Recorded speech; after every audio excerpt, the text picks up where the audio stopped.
Good evening. On behalf of all our families, welcome you here and thank you.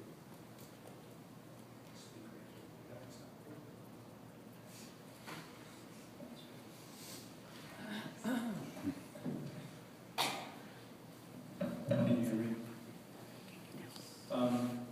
As I said, I wanted to thank everyone for attending Dad's memorial, to which I've been very happy.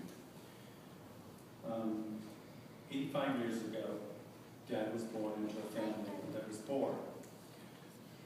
His dad, Grandpa Magnum, raised cows and sold the meat to make a living. So Dad was not born with a silver spoon in his mouth. He did not grow up with money.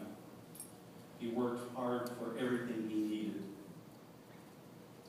Dad entered the Army during the Korean War, where he was 17 years old. He lied about his age to get in.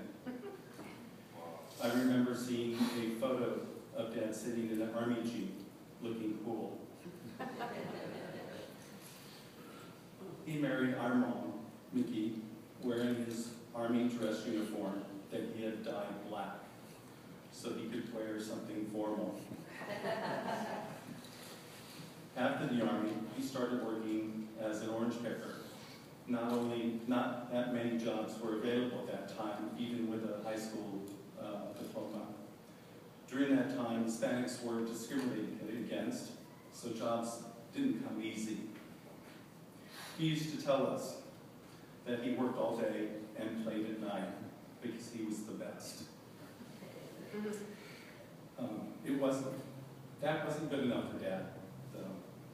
He was determined to have a better life for himself and his family. So he started working in construction as a laborer. And through the years, he moved up as a foreman, responsible for a crew of 75.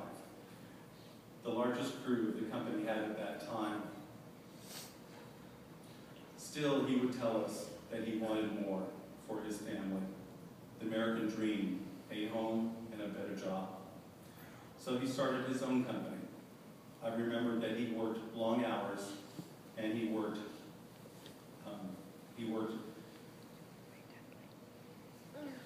was always on his mind.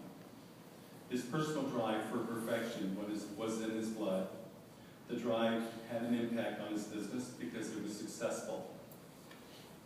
As a child, I don't remember that Dad was determined.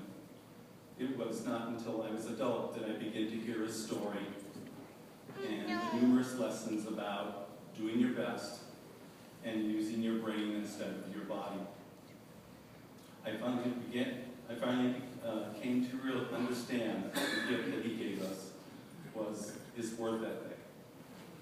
I used that gift working every day, making life better for me and my family. Dad was also proud of his name, his last name, Carrillo. Yes, Carrillos were poor, but they were proud and determined people, and Dad was no different. He taught us to be proud of ourselves and our name, which meant to Dad honor and determination. As a result, we have all had opportunities for a better life. We were all taught to be better people. That's what he wanted for us. Dad started with 5 kids, ended with 9 through his marriages, along with numerous kids and grandkids. I lost count, let alone remember their last name or their names. Dad remembered them. Dad had the love in his heart for all of us. That was hard for him because as a child, he lost his mother, Grandma Matilda. He didn't have the love and supervision of a father. He made the best of it with 3 sisters, and that was his family. Dad didn't have anyone to teach him about the world he lived in. No one watched him as he fell. Be there with a guiding hand, or say goodnight to him. We kids are all fortunate to have the love of both parents. Pop didn't have it, but he did pass that love on to his own family. Dad's life was simple. Some of the joys were Mom's enchiladas, Marge's pasta dishes, C's candy, and I can't forget playing the lottery. Even when he didn't feel well, playing the lottery games brought a grin to his face, especially when he won. Then there was the guitar, another of Dad's great passions. He loved playing the guitar and singing his favorite Mexican music. In the early days, he played in a trio that performed on a local Mexican TV station on a Saturday morning show. I do remember that. I remember then practicing at the house on Friday evenings. Music was an important part of Dad's life. I wanted you to know that Dad was not perfect. Actually, in his early years, he was a little crazy, wild, and reckless. He made big mistakes, big and small. Some were life lessons that changed his course of life. As the years passed, he had time to reflect on his life. It made him a better man because he understood and tried to correct those wrongs that he might have caused. That's what I believe makes anyone a better person, admitting to one's mistakes and taking the right steps to fix them. That's Dad's determination coming again, showing through.